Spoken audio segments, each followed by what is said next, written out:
The wind cut through Owen Blake's thermal suit like invisible knives as he trudged across the frozen wasteland of Valdris. Ice crystals formed on his goggles every few seconds, and he had to keep wiping them clear with his gloved hand. The planet's surface stretched out in endless white in every direction, broken only by jagged rocks that jutted up through the snow like broken teeth. Owen had been surveying this sector for 3 weeks now, living out of his small shelter and mapping mineral deposits for the mining company. Most people thought he was crazy for taking solo assignments on ice worlds, but he preferred the solitude. Out here, the only voice he heard was his own, and the only expectations were the ones he set for himself. The blizzard hit without warning. One moment the sky was its usual pale gray, and the next walls of white surrounded him. Owen cursed under his breath and checked his navigation display. His shelter was 2 kilometers east, but in this visibility, he might as well have been blind. He activated his emergency beacon and started walking, counting his steps to keep his mind focused. That was when he heard it, a sound that didn't belong to wind or ice, a low, pained rumble that made the ground vibrate under his boots. Owen stopped. His survival training screamed at him to keep moving, to get to shelter before his suit's heating system failed. But something about that sound pulled at him. It was the sound of something dying. He changed direction, following the noise. His display showed a ravine ahead, one of the deep cracks that scarred Valdris's surface. As he approached the edge, the wind cleared for just a moment, and Owen saw something that made him forget about the cold entirely. A dragon lay at the bottom of the ravine, easily 20 meters from head to tail. But this wasn't like any dragon Owen had seen in the galactic databases. Its scales were pure white, almost translucent, and they seemed to glow faintly even in the storm's dim light. Blood, bright blue against the snow, pooled around the creature's body. 3 massive wounds marked its side and wings, the edges blackened from plasma weapons. Owen knew what this was. A mithril dragon. One of the ancient species that ruled entire star systems. They were supposed to be untouchable, powerful beyond measure. But this one was dying in a frozen ravine on a backwater mining planet, shot down like common prey. The rational part of Owen's brain told him to walk away. Dragons were dangerous even when injured. This wasn't his problem. He had maybe an hour before his suit failed, and climbing down into that ravine would use up precious time and energy. But Owen was already moving. He secured his climbing gear to a rock and rappelled down the icy wall. His hands shook, though whether from cold or fear he couldn't tell. The dragon's eye, enormous and silver, watched him descend. It didn't move, didn't try to attack. It just watched. Easy, Owen said, though he knew the dragon probably couldn't understand him. I'm going to help you. Up close, the wounds looked even worse. The plasma bolts had burned deep, cauterizing as they went, but the dragon's strange blue blood still seeped out slowly. Owen pulled out his medical kit with numb fingers. He had supplies meant for humans, not for creatures the size of cargo ships, but he had to try something. He worked methodically, cleaning the wounds as best he could and applying synthetic skin patches. They were designed for small injuries, but he used entire boxes of them, covering the burned areas. The dragon made a low sound, somewhere between a growl and a whimper. Owen kept talking, his voice steady even though his heart was pounding. You're going to be okay. These patches will help with the bleeding. I know they're small, but they're better than nothing. The larger wound on the dragon's side was the worst. Owen used his entire supply of coagulant foam, spraying it into the opening until it stopped bleeding. His hands were shaking badly now, and his suit's warning system was beeping. Temperature critical. Battery at 30%. Owen set up his emergency shelter against the dragon's body. The small dome was meant for one person, but he positioned it so that it covered part of the dragon's head and neck. Then he activated his remaining heat packs and placed them around the dragon's wounds. It wasn't enough. It would never be enough. But it was all he had. The blizzard raged for 3 days. Owen stayed in that ravine, pressed against the dragon's side, sharing what little warmth his failing equipment could provide. He gave the creature his water rations and watched as it lapped them up weakly. He told it stories about Earth, about his family, about why he came to this frozen rock in the first place. On the second day, the dragon opened its eye and looked at him. Really looked at him. Owen saw intelligence there, ancient and deep. He saw confusion too. Why was this small, fragile creature staying here? Why was it dying to save something so far above it? Owen didn't have a good answer. Because you needed help, he said simply. And I could try. On the third day, the dragon's breathing grew stronger. Owen's suit battery died completely. He huddled in the emergency shelter, hypothermia setting in, but he felt a strange peace. The dragon would live. That mattered somehow. When the dragon finally moved, Owen was barely conscious. He felt the massive body shift, felt the ground shake. Silver eyes looked down at him one last time. Then the sound of wings, powerful despite their injuries, and the dragon lifted into the clearing sky. Owen lay in the snow, unable to move. His rescue beacon had died with his suit battery. He closed his eyes, wondering if he'd made the right choice. 4 days later, his company's search team found him, frostbitten and delirious. They asked him what happened, why his medical supplies were gone, why his equipment had failed. Owen told them about a fall, about losing his gear. He never mentioned the dragon. Somehow it felt private, sacred even. As they carried him to the medical ship, Owen looked up at the sky. Somewhere out there, a white dragon flew through the stars. He hoped it was flying strong. Owen's left hand cramped as he typed the cargo manifest number into his terminal. 8 years, and the nerve damage still flared up when he worked too long without a break. He flexed his fingers and watched them move sluggishly, remembering when they used to be quick and sheer. The frostbite had taken something from him that no amount of surgery could give back. Earth's orbital station hummed with activity around him. Freight coordinators like Owen kept the station running, making sure supplies went where they needed to go, tracking shipments from across human space. It was boring work, the kind that let his mind wander to places he tried not to go. "Hey Owen, you seeing this?" His coworker Danny leaned over the partition between their desks, his dark eyes fixed on the newsfeed playing on his screen. Owen glanced over. The headline scrolled across the bottom in urgent red letters. Dominion pack destroys human diplomatic vessel. 73 dead. "They're saying it was defensive," Danny continued, his voice tight, "like we attacked them first. Can you believe that garbage?" Owen had been watching the Dominion pack's expansion for months now. The alliance of species that believed in supremacy, in the strong ruling the weak. They'd already absorbed 6 smaller civilizations, either through conquest or forced assimilation. Now they were looking at human territory with hungry eyes.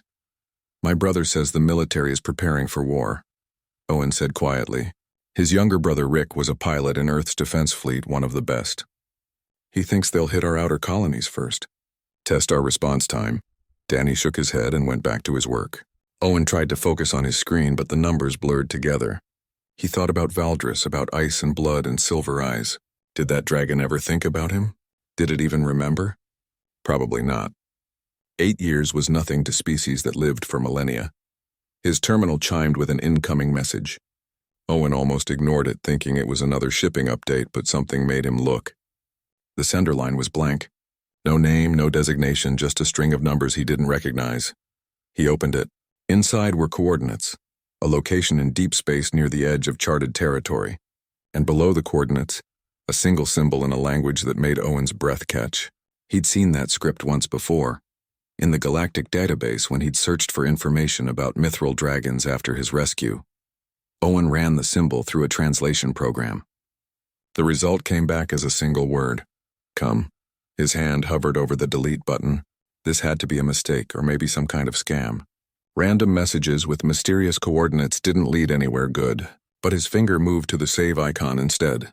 He copied the coordinates to his personal device and stared at them for a long time. That night, Owen limped through his small apartment, unable to settle. He told himself for 8 years that what happened on Valdris was just a moment, a random encounter that meant nothing in the grand scheme of the universe. He'd saved an animal and it had left him to die. That was nature. That was reality. But the message sat in his device like a burning coal. Owen called his brother.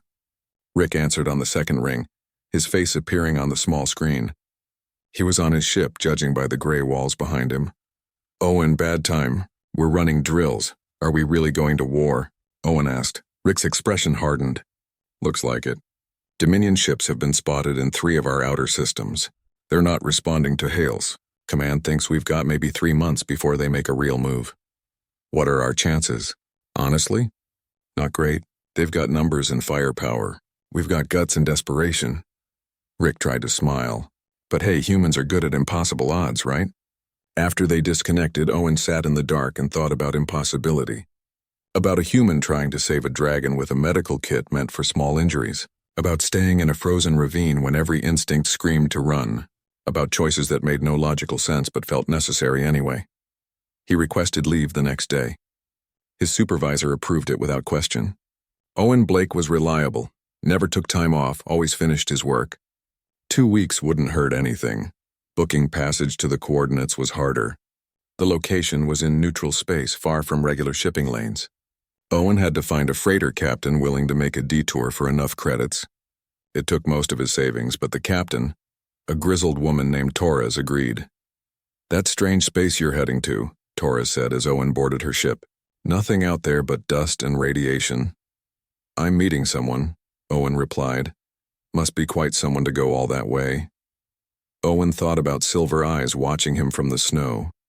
Yeah, quite someone. The journey took 5 days. Owen spent most of it in his tiny cabin, watching the stars slide past through the small window. He kept expecting to feel afraid, but instead he felt calm, like he was finally doing something that mattered, even if he didn't understand why. When they reached the coordinates, Torres brought her ship to a stop and scanned the area. "There's nothing here, friend." "You sure about this?" Owen stared out at empty space. Maybe it had been a mistake. Maybe the message was just data corruption and he'd wasted his savings on nothing. Then space folded. The phenomenon was instantaneous and impossible to miss. One moment there was nothing, and the next a ship hung in the void before them. But calling it a ship felt wrong. It was a work of art.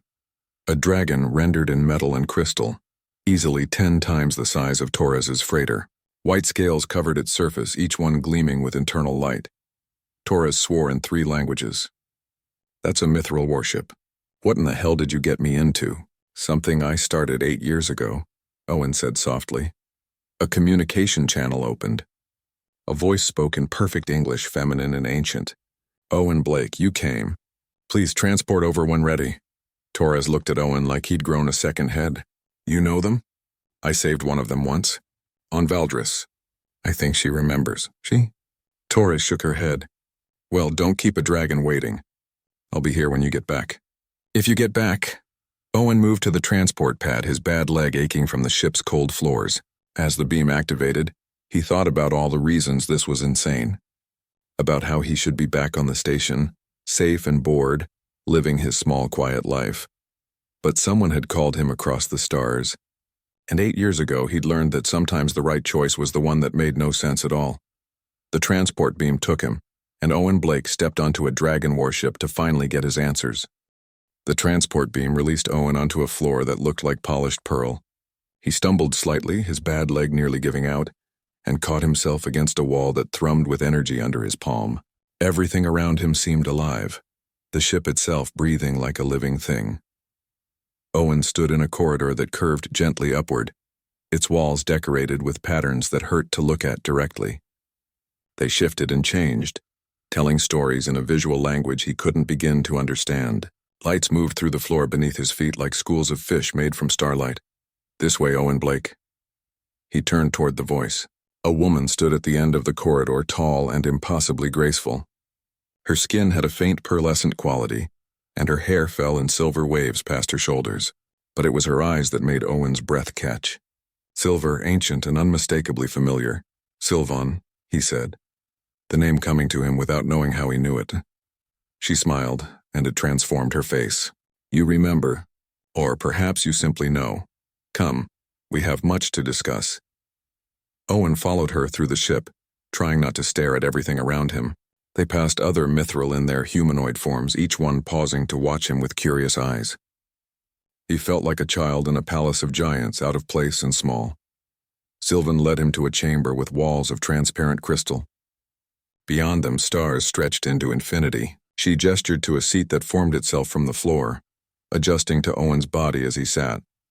"You're wondering why I called you here," Silven said, taking a seat across from him. "You're wondering why I never thanked you for saving my life. Why I left you in that ravine." "The thought crossed my mind," Owen admitted. "Mostly I wondered if you even remembered. Dragons forget nothing. Our memories are perfect, eternal. Every moment of that storm is burned into my mind." Silven's expression grew distant. "I remember your hands shaking as you applied those small medical patches. I remember you giving me your water when your own supply was failing. I remember you talking to me, telling me about your home world, trying to keep me conscious. Then why did you leave? Because I am a high commander of the Myithil Defense Fleet, Silven said quietly. I have destroyed armadas and negotiated the surrender of entire civilizations. I am 3,000 years old, and a human, a species we barely acknowledge, saved my life with tools meant for minor injuries and his own body heat. She looked away. I was ashamed. You created a life debt I could never repay. Owen leaned back in his chair. I didn't do it for payment. I did it because you were hurt. I know. That's what makes it worse. Silvan stood and walked to the crystal wall, her back to him. Do you know what I've been doing for 8 years, Owen Blake? I've been watching you, protecting you. There have been 3 attempts on your life. Assassins hired by species who learned a human had contact with Myithil. You never knew because I made sure they never reached you. The revelation hit Owen like a physical blow. Why would anyone want me dead? Because dragons don't interact with lesser species. Because your existence threatened political structures built over millennia. Because fear makes people do terrible things. Silven turned back to him. But I've also been studying your species, your history, your culture, your strange tendency to act against your own self-interest. Owen thought about the message, the long journey here. This isn't just about thanking me, is it? No, it's about survival. Your species' survival. Silven waved her hand and images appeared in the air between them. Ships, weapons, star charts. The Dominion Pact will invade human space in 3 months. They have 400 warships and 6 conquered species providing support troops. Your military has 97 functional ships and defensive positions around 12 worlds. The numbers were worse than Owen had imagined. We'll lose, completely. Within 6 months, humanity will be extinct or enslaved. Silvan dismissed the images. The Myithil Council knows this. I've presented the information to them twice. They refuse to intervene. Why would they? We're not important enough. Exactly their reasoning. But I've spent 8 years learning about humans, Owen. I've read your histories, studied your art, analyzed your behavior patterns, and I've discovered something the Council doesn't understand. Silvan sat down again, leaning forward. Humans help when it costs them everything. You run into burning buildings for strangers. You jump into floods to save drowning children. You donate organs to people you've never met. You do impossible, irrational things because someone needs help and you can try. Owen frowned. That's just basic decency. No, it's extraordinary. Most species help their own kin groups, their tribes, their alliances. But humans help enemies. You have soldiers who've shielded alien civilians with their own bodies. Doctors who've treated prisoners of war. Ships that have diverted from critical missions to answer distress calls from unknown vessels. Silven's eyes blazed. You saved me, a dragon with no thought of reward or recognition. You nearly died doing it. That isn't normal, Owen. That's something the galaxy has forgotten. What do you want me to do? Convince the Council. Come with me to Ethermere, our homeworld. Stand before the 13 Ancients and help me show them why humanity matters. Why you deserve to survive, Owen laughed, but it came out bitter. I'm a freight coordinator with a limp. What could I possibly say to convince ancient dragon lords? Tell them the truth. Tell them why you stayed in that ravine. Help them understand what drives your species to sacrifice for strangers. Silvan reached across and placed her hand over Owen's damaged one. Her skin was warm, almost hot. I can't do this alone. They dismiss my arguments as sentiment, as corrupted thinking from a life debt. But if they meet you, if they see what I see, perhaps they'll understand. Owen looked down at their joined hands, his scarred, nerve-damaged fingers against her perfect skin. The absurdity of it all nearly made him laugh again. Him, convincing dragons to save humanity. It was like asking a mouse to negotiate with eagles. But then he thought about Rick, about his parents on Earth, about billions of humans who didn't know they had 3 months left, about all the normal, boring, beautiful people living their lives, helping each other in small ways every day. You really think I can make a difference? I think you already did. 8 years ago in a frozen ravine, I think you showed me something I'd forgotten in 3,000 years of life. That sometimes strength isn't about power or technology. Sometimes it's about choosing to help when walking away would be easier. Silven squeezed his hand gently. So yes, I think you can make a difference. If you're willing to try. Owen thought about all the reasons to say no. About how insane this was, how unlikely to succeed. About his quiet life on the station and the safety of not mattering. Then he thought about why he'd climbed down into that ravine in the first place. Someone needed help and he'd been there. The math had been simple then, it was still simple now. Okay, Owen said. I'll try. Silven's smile could have lit the entire ship. Then let us go to Ethermere. Let us show the ancients what humanity really means, and let us pray they're wise enough to listen. As the ship turned toward the Myithil homeworlds, Owen watched Earth grow smaller in the crystal walls behind them. He was either about to save his species or watch it fall from the best seat in the galaxy. Either way, he'd know he tried. Sometimes that was enough. Ethermere hung in space like a jewel made from dreams. Mountains floated above the surface, held aloft by forces Owen couldn't begin to understand. Auroras danced between them in ribbons of green and purple, and crystal structures grew from the peaks like frozen waterfalls. Owen pressed his hand against the viewing port and tried to comprehend that beings lived here, that this impossible place was someone's home. "It's beautiful," he whispered. Silven stood beside him, back in her dragon form now. Her white scales reflected the planet's light, making her glow. "It's ancient. Every mountain you see has floated for 10 million years. Every crystal remembers the birth of our species. You should feel honored. No human has ever stood where you're about to stand." "I feel terrified." "Good. Fear keeps you sharp." Silvan's massive head turned toward him, one silver eye regarding him steadily. "The Council is not cruel, but they are old beyond measure. They will test you, Owen Blake. They will push to see what breaks you. Remember why you're here." The landing was smooth despite Silven's size. They descended through layers of aurora light into a valley where 13 platforms rose from the ground, each one holding a dragon larger than any Owen had seen. These were the ancients, the rulers of the Myithil, and their presence made the air itself feel heavy. Owen climbed down from Silven's back, his bad leg nearly buckling as he hit the ground. The platform beneath his feet was warm and seemed to pulse with a slow heartbeat. Around him, 13 pairs of ancient eyes tracked his every movement. The largest dragon, positioned at the center, lowered her enormous head to study Owen.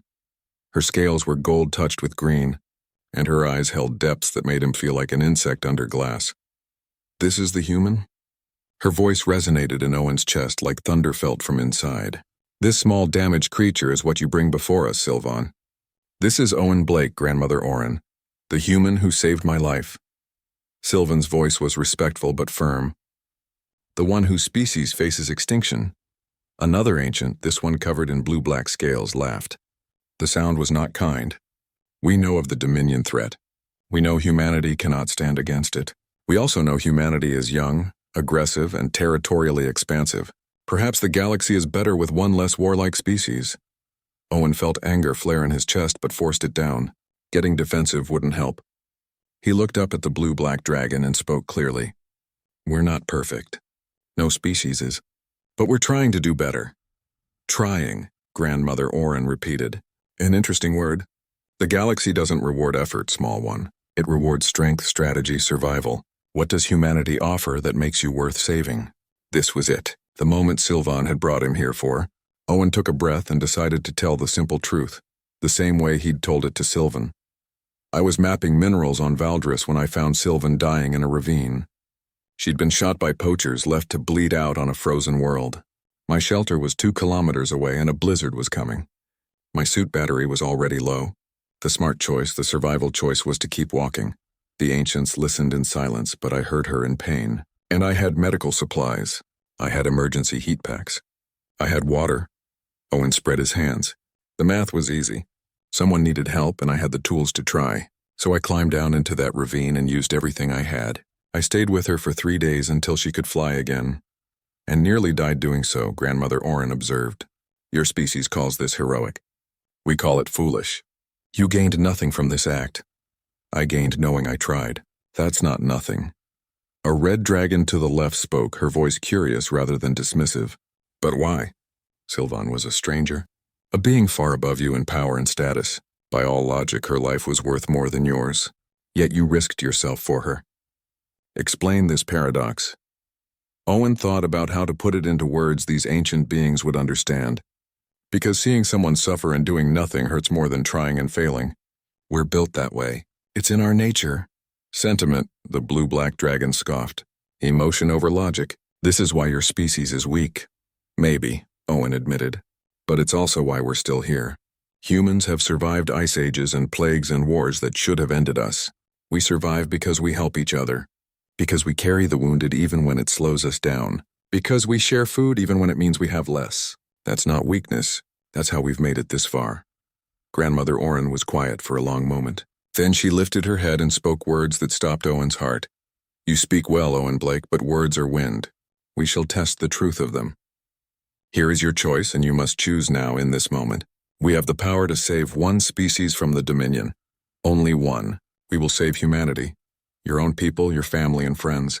Or we will save the Polari, the small aquatic species the Dominion will attack first. They have no defenses, no allies.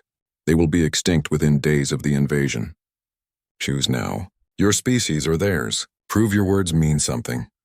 The world seemed to tilt around Owen. This couldn't be real. This had to be a nightmare. Silvan had brought him here to save humanity, and now he had to choose to doom them? He thought about Rick's face on the video call, about his parents in their small house in Colorado, about the millions of humans living normal lives, falling in love and raising children and making art and just trying to be happy. All of them gone, because of his choice. But he also thought about the Polari, whoever they were, small and aquatic and defenseless, about to be wiped from existence while the galaxy watched. About children, if they had children who didn't know they had days left to live. Owen's hand shook. Tears burned in his eyes, but he refused to let them fall. This was the test. This was what Grandmother Oren wanted to see. If he chose humanity, he proved he was like every other species, loyal only to his own. If he chose the Polari, he might prove his point, but his entire species would die. There was no right answer. Only an impossible choice. Owen closed his eyes. He thought about that ravine, about choosing to stay when leaving would have been smarter, about how the right thing and the smart thing were often different, about how he'd told these dragons that humans help even when it costs everything. Now it was time to prove it. Save the Polari. The words came out barely above a whisper. Owen forced himself to say them louder. They have no one else. Humanity will find a way to fight. We always do, but the Polari need you and they can't help themselves, so save them. The silence that followed felt like death itself. Then Silven moved, stepping forward until she stood beside Owen. I told you, she said, her voice ringing across the valley. This isn't unique to Owen Blake, this is humanity. They choose others over themselves again and again. I've brought records, thousands of them. Human soldiers shielding alien children, human doctors treating enemy wounded, human ships answering distress calls when it meant their own destruction. She turned to the council, her white scales blazing in the aurora light. We've lived 10,000 years and built an empire on strength and wisdom. But we've forgotten something these short-lived humans remember, that the strongest societies are built on the willingness to sacrifice for strangers. That real power isn't just the ability to destroy but the choice to protect. Grandmother Oren's eyes never left Owen's face. You would truly sacrifice your entire species? Everyone you love? I don't want to, Owen said, his voice breaking. I want you to save everyone. But if I can only save one, I choose the ones who can't save themselves. Because that's what we do. That's what makes us human. The ancient's expression was unreadable. You've made your choice. You may go. Silven will return you to your people. Owen nodded numbly. He'd done what Silvan asked. He'd proven his point. And in 3 months he'd watch his species die knowing he'd chosen it. As Silven led him away, Grandmother Oren's voice called out one more time. One final thing. Owen Blake, when the Dominion comes, tell your people to fight well. Tell them the Myithil remember courage when we see it. Owen couldn't speak. He just climbed onto Silven's back and held on as she took flight, carrying him away from the floating mountains and back toward a doomed Earth. He'd made his choice. Now he had to live with it. 2 weeks felt like 2 hours. Owen stood in his apartment on Earth, watching the news feed scroll across his screen with a strange detachment. The Dominion fleet had been spotted moving through neutral space. Military analysts gave humanity anywhere from 3 days to a week before the attack began. Everyone knew it was coming. Nobody knew how to stop it. His terminal chimed. Rick's face appeared, but it took Owen a moment to recognize his brother. Rick looked like he'd aged 5 years in 2 weeks, his eyes hollow and his uniform rumpled. Owen, thank God. I've been trying to reach you for hours. Where have you been? Trying to save us, Owen said quietly. I failed. What are you talking about? Owen wanted to tell him everything. About Silven, about Ethermere, about the choice he'd made that doomed them all. But what good would it do? Rick didn't need that burden in his final days, nothing. Just wishful thinking. How are you holding up? Rick laughed, but it was empty. Our fleet's positioned around Earth and the core colonies. We've got evacuation ships ready for the civilians, but there's nowhere to evacuate to that the Dominion won't reach. Command is talking about last stands and honorable defeats. He rubbed his face. I'm scared, Owen. I've been in combat before, but this feels different. This feels like the end. You'll fight anyway, of course. What else can we do? Rick's smile was sad. Hey, at least we'll go down swinging, right? That's got to count for something. After they disconnected, Owen sat in the dark and thought about his choice. Had he been a fool? Should he have chosen humanity when he had the chance? Maybe the Polari would have found another way. Maybe their deaths would have been quick instead of the slow agony humanity now faced. His terminal chimed again. This time the message was from Silven. I'm sorry. I thought they would understand. I thought showing them your choice would change their minds. Instead, I made you choose between impossible things. Please forgive me, Owen typed back slowly. Nothing to forgive. You tried, I tried. Sometimes that's all we can do. The Polari will live because of my choice. That has to mean something. He didn't expect a response, but one came immediately. It means everything. And Owen, I'm coming to Earth if your species falls. I will not let you face it alone. 3 days later, the Dominion arrived. Owen watched from his apartment window as the first ships appeared in Earth's sky like dark stars. There were dozens of them, massive and bristling with weapons. The human defense fleet rose to meet them, tiny specks against the invaders' bulk. The first battle lasted 4 hours. When it was done, 20 human ships were destroyed and the Dominion fleet hadn't even slowed down. They moved into orbit and began targeting the surface. Cities activated their shields, but everyone knew shields wouldn't last forever. Owen's building shook as the first bombardment hit somewhere across the city. His terminal was going crazy with emergency alerts, evacuation orders, desperate messages from people trying to find loved ones. He ignored all of it and pulled up Rick's contact, but the line was dead. Either his ship was destroyed or communications were jammed. The sky outside burned. Owen watched plasma fire streak down like falling stars, each one carrying death. This was it. This was the end Grandmother Oren had predicted. Humanity's final days, and he'd spent them trying to save someone else. His door chimed. Owen limped over and opened it to find Silven standing in the hallway in her humanoid form. Her silver hair was disheveled and her eyes blazed with fury. Come with me. Now. Where would we go? They're everywhere. Just come. Owen followed her to the roof. Other residents were already there, watching the destruction rain down. Silven led him to the edge and pointed up at the sky. Watch. For a moment, nothing changed. The Dominion ships continued their bombardment. Human fighters continued their desperate attacks. Then space itself began to tear. Fold portals, hundreds of them, opened across Earth's orbit. And through them came dragons. White scales gleamed in the firelight as Silven's ship emerged, followed by dozens more. Gold dragons and red ones, blue and green, in every color Owen had never imagined. They filled the sky, their roars shaking the air, their presence so massive it seemed to dim the sun. The Dominion fleet turned to face this new threat. They got off maybe 3 volleys before the dragons struck. Owen had seen military footage before, watched recordings of space battles with their cold precision and calculated tactics. This wasn't like that. This was fury made manifest. Dragons dove through the Dominion formations like knives through paper, their breath weapons turning ships into slag. Their claws ripped through hull plating designed to withstand nuclear strikes. Their very presence seemed to break something in the Dominion forces' will to fight. Within an hour, the Dominion was fleeing. The dragons pursued, and Owen watched ship after ship explode in brilliant flowers of light. The invasion force that had seemed unstoppable was scattered like leaves in a storm. Silven's hand found Owen's shoulder. The council agreed to help humanity the moment you made your choice in the valley. Owen turned to stare at her. What? Grandmother Oren's test wasn't about choosing correctly. It was about seeing if you would sacrifice your own people for strangers. The moment you chose the Polari, the council knew everything I'd told them was true.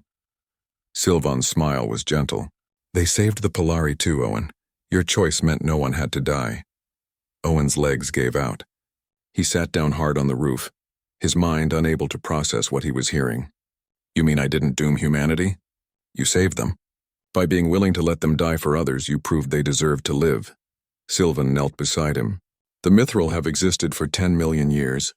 In all that time, we've never encountered a species like yours, one that chooses compassion over survival.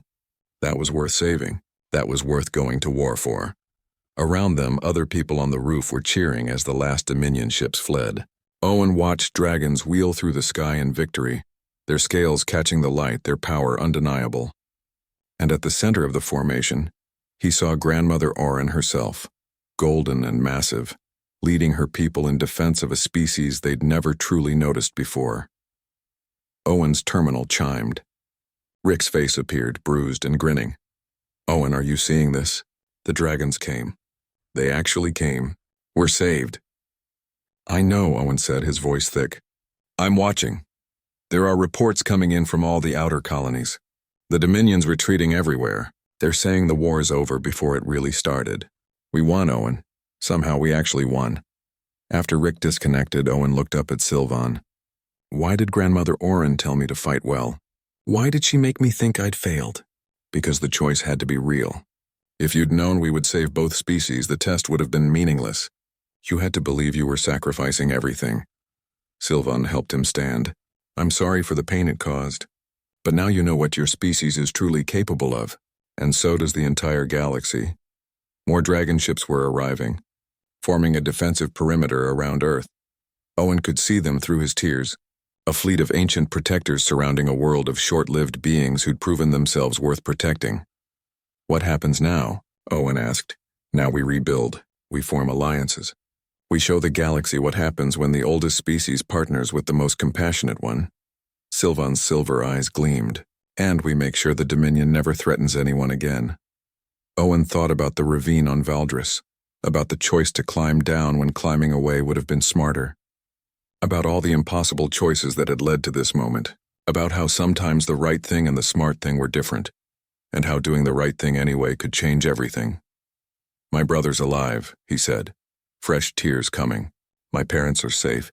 Everyone I love gets to live. Because you were willing to let them die." Silven said softly, "That's the paradox of humanity. Your strength comes from your willingness to sacrifice it. The galaxy is learning that now." As night fell, the dragons remained silver and gold against the stars. Owen stayed on that roof watching them until dawn, his heart too full for words, understanding for the first time that the choice he'd made in the snow 8 years ago had somehow saved the world. 6 months after the dragons came, Owen stood on the observation deck of the joint Myithil-human station and tried to get used to the view. The station hung between Earth and the Moon, a massive structure that looked like someone had woven metal and crystal together into something impossible. Ships came and went constantly, human vessels docking alongside dragon warships, the two species learning to work together in ways neither had imagined. Owen still couldn't quite believe he worked here. Ambassador Blake, they called him now, though he insisted people just use his first name. His job was to facilitate communication between species, to help dragons understand human thinking, and humans understand dragon culture. Mostly he felt like he was making it up as he went along. His terminal chimed with a reminder. Meeting with Silven in 10 minutes. Owen grabbed his datapad and headed down the corridor, nodding to the various crew members he passed.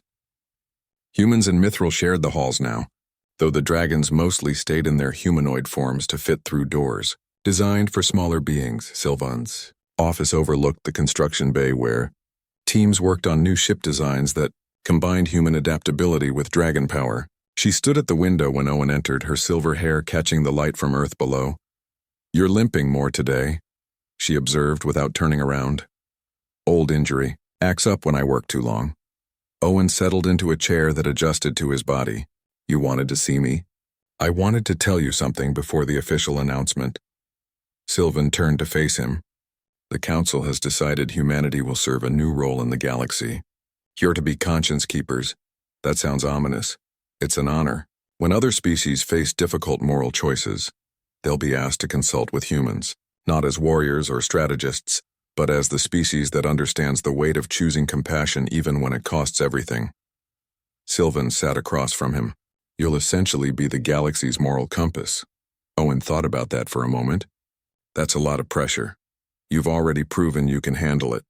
In the valley, when you chose the Polari, you showed what humanity represents. Now the galaxy needs that perspective." Silven smiled. Other species will still handle their own decisions, but they'll have humans to remind them of options they might not see, to ask the questions about consequences and compassion that pure logic might miss. And if they ignore us, then they ignore you. This isn't about forcing anyone. It's about offering a different way of thinking. The galaxy has been ruled by strength and strategy for millions of years. Maybe it's time for something else. Owen's terminal buzzed, a priority message from the outer monitoring stations. He pulled it up and felt his stomach drop. There's a distress signal. Unknown species, coordinates way out past charted space. The message is garbled, but it's definitely a call for help. Silven was already moving toward her communications panel. I'll inform the council. They'll want to send scout ships first. Assess the strategic value of the region before committing resources. Or we could just go help them. Owen was pulling up star charts before he'd fully thought it through. Someone's in trouble. We have ships. The math is pretty simple. Owen. Silven's voice held a warning. We don't know what's out there. It could be a trap. It could be a species hostile to both humans and Myithil. Protocol says we investigate first. Protocol also said dragons don't help lesser species, and look how that turned out. Owen met her silver eyes steadily. Someone sent a distress call. They're scared and alone and hoping someone will answer. Are we really going to make them wait while we discuss strategic value? Silvan stared at him for a long moment. Then she laughed, the sound surprised and genuine. This is why we chose you. Any other species would absolutely wait and plan and assess. But humans hear someone in trouble and immediately start calculating how fast they can get there. Is that a yes? That's a yes. I'll take my ship. You're coming with me, obviously. Obviously. Owen stood, his bad leg protesting. Someone needs help and we can try. Same as always. They assembled a small fleet in record time. Silvan's warship led the way, flanked by 2 human cruisers. Owen stood on the bridge in his humanoid form, watching the stars stream past as they pushed toward the coordinates. His heart pounded with familiar fear and excitement. You know this could be nothing, one of the human captains said over the communications channel. Could be a malfunction, space debris, anything. Could be, Owen agreed. Or it could be someone dying while we discuss possibilities. The journey took 3 days. When they arrived at the coordinates, their sensors picked up a small ship, heavily damaged, drifting in the void. Its design was unlike anything in their databases. Something new. Something unknown. Life signs? Silven asked her crew. Faint. 3 beings, oxygen breathing, in distress. Owen was already moving toward the transport bay. Then let's not waste time. The rescue was textbook. They brought the damaged ship into Silven's cargo bay and cut through the sealed doors. Inside, 3 beings huddled together, scaled and crystalline, their bodies shimmering with bioluminescence that had dimmed to almost nothing. They were dying. Their life support systems failed, their ship torn apart by something Owen couldn't identify. The medical teams worked quickly. Human doctors and Myithil healers side by side, using their combined knowledge to stabilize the beings. It took hours, but eventually the chief medical officer gave a thumbs up. They'd survive. Owen sat in the cargo bay afterward, exhausted and happy. Silven found him there, still in her dragon form, too large for most of the ship's corridors. We saved them, Owen said. We don't even know who they are, and we saved them. Because someone needed help. Silven's massive head lowered until one silver eye was level with Owen's face. Do you ever wonder what would have happened if you'd walked past my ravine that day? If you'd chosen survival over compassion? Sometimes. I figure humanity would be extinct by now. And I would be dead in the ice. And these 3 beings would be floating corpses. One choice, Owen. One moment of deciding to help when leaving would have been smarter. It changed the entire galaxy. Owen thought about his brother alive and well, commanding his own ship now. About his parents safe on Earth, sending him worried messages about eating enough and getting rest. About billions of humans living normal lives because he'd climbed down into a ravine 8 years ago.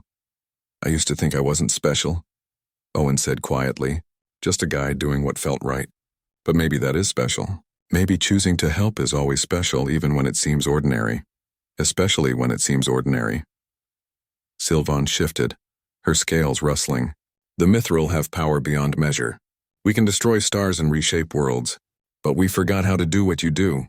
We forgot how to see someone suffering and act without calculating benefit. You reminded us. That's your gift to the galaxy. A human ensign approached, young and nervous. Ambassador Blake? The beings we rescued are awake. They're asking who saved them. Owen stood, his leg aching as always. Tell them some people heard their call and came. That's all? They want to thank you personally. They don't owe us anything. We did it because they needed help. The ensign looked confused, but Silven made a rumbling sound that might have been laughter. Go meet them, Owen. Let them say thank you. It's important for them, even if you don't need it. Owen limped toward the medical bay, Silven following behind in the corridor as far as her size allowed. The crystalline beings looked up as he entered, their bioluminescence brightening with what might have been hope or joy or relief. They tried to speak, their language incomprehensible, but their meaning was clear in the way they reached toward him, in the tears that ran down their strange faces, in the desperate gratitude that needed no translation. Owen stayed with them while the translators worked, holding their hands when they reached for his, offering comfort in the universal language of presence. This was what humanity did, what they'd always done. Helping wasn't about glory or recognition or even saving the world. It was about being there when someone needed you, about offering what you had even when it wasn't enough, about choosing compassion even when it cost everything. Later, as their ship turned back toward home, Owen stood at the viewing port and watched the rescued vessel limp along beside them. Silven joined him, back in her humanoid form now, silver hair flowing like starlight. There will be others, she said. More distress calls, more people in trouble, more impossible choices. I know. And you'll answer them. Every single one? Probably, Owen smiled. Someone has to. No, you want to. That's the difference. Silven placed her hand on his shoulder. The galaxy has been waiting millions of years for a species like yours. One that helps not because they have to, but because they choose to. Because they can't not help. That's what makes you special. Owen thought about a frozen ravine, about the choice to stay, about all the moments since then that had grown from that single decision, about how one act of kindness could echo across the stars and change everything. In that ravine, I thought I was just saving one dragon. Turns out I was saving two species and starting an alliance that would reshape the galaxy. Owen laughed. That's either terrifying or amazing. It's both. That's what makes it worth doing. Silvan looked out at the stars. The universe is vast and cold and often cruel, but now there's a species in it that chooses warmth, that chooses kindness, that reminds everyone else why those things matter. We're just trying to do our best. That's all anyone can do. The difference is, humanity's best involves sacrificing for strangers. Silven squeezed his shoulder. Keep doing that, Owen Blake. Keep climbing into ravines when walking away would be easier. The galaxy needs it more than you know. As Earth grew larger in the view screen, Owen thought about going home, about his apartment with its view of the stars, about Rick's upcoming visit, about the normal, boring, beautiful life waiting for him. He'd saved a dragon once on a frozen planet far from home, and that dragon had saved him back along with everyone he loved. The math really had been simple. Someone needed help. He could try. Everything else grew from that. In the end, maybe that was enough.